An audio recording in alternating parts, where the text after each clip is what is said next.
पुराणा वर्ष को विदाय दे नूआ वर्ष को स्वागत करिवार समय आसी जाइछि। एथर नूआ वर्ष रे सांग मानक सह हेउ किंबा घरे परिवार सदस्यक सह हेउ एमितिका मटन झोलटे होई गले ताले नूआ वर्ष पूरा जमी जीव। आजिर मटन रेसिपी रे पूरा घर बली कम तेल मसला रे यूज होईछि आउ टेस्ट पूरा नियारा। नमस्कार, मु प्रियंका मोर चैनल को आपन को अनेक अनेक स्वागत जनाउछि।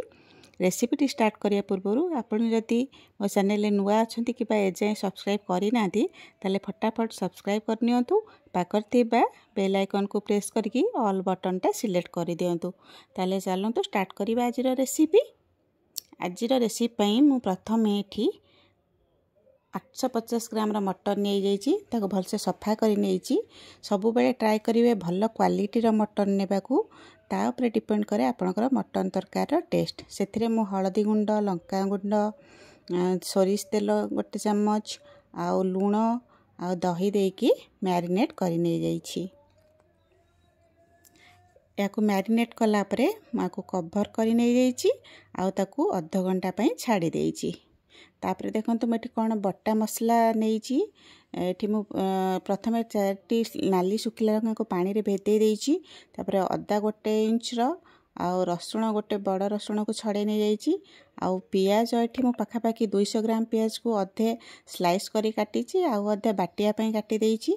प्रथमे मु सुखिला लंका आउ अदार गोटे पेस्ट बनै नेबी। सबु पेस्ट हमें अलगा अलगा करी बनेबा ताले तरकारी रो झोलर टेस्ट बहुत भलो आसी थाए। एठी देखंतु मु प्रथमे सोरिष तेल नैछि आउ आलू को 2 फाळा लेखा करिकि ताको हल्का गोल्डन ब्राउन हला जाय भाजी नै जाइछि।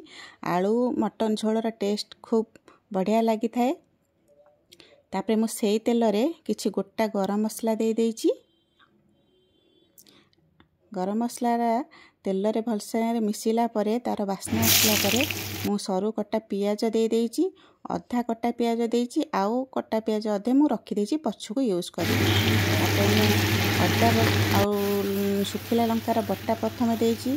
ताको टी कसला परे मु देइछि एठी रसुण बटा रे कंचा स्मेल जिबा जाय एठी कसी नैछि। तापरे मु एठी देइछि पियाज बटा को टी कसिबा हमें। तापरे मु एठी देइछि काश्मीरी रेड चिली पाउडर, हल्दी पाउडर। तापरे पुणी मसला को कसी नै जाउछि।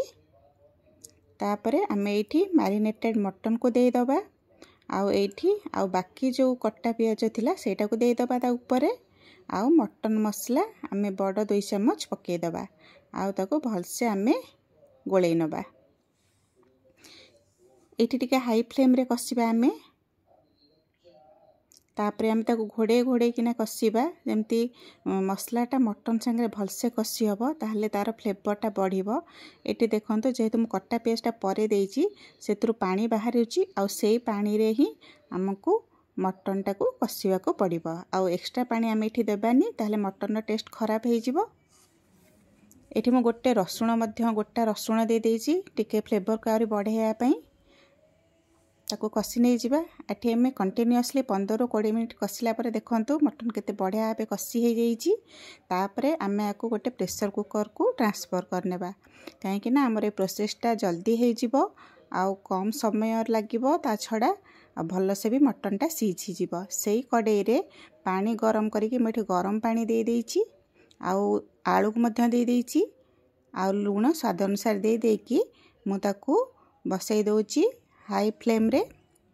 प्रथमे हाई फ्लेम रे गोटे सीटी गला परे पुणी मीडियम फ्लेम रे आउ 2टा सीटी दे दबा। तापरे एठी देखंतु हमर मटन करी केते बढ़िया से प्रिपेयर हे जाइछि। आउ टिके रिच फ्लेवर आनिया पई मु लास्ट को देसी घियो टिके देइछि आउ केवल मु एठी हमर दालचीनी गुंडटा देइछि। देखंतु केते बढ़िया झोल रेडी हे जाइछि। एठी एमती ही झोलटा ठीक रहइबो कारण पतला झोल मटन ने बहुत भल लागि थाए। आ मटनटा मध्ये टिके समय रहिला परे ता झोलटा उठी बहलिया हे जाए। सेति पई एतिकी झोल प्रथमे रखिले ही सेटा बढ़िया लागिबो। आको आपण गरम गरम भात सहित मजा नियंतु आ मते कमेंट बॉक्स रे जणांदो केमति लागिला। नया वर्ष आपण पई सुखमय हो। मो चैनल को निश्चय सब्सक्राइब करंतु आ मते न्यू वीडियो आनिवारे हेल्प करंतु। Thank you. जय Jagannath. Happy new year. Happy cooking.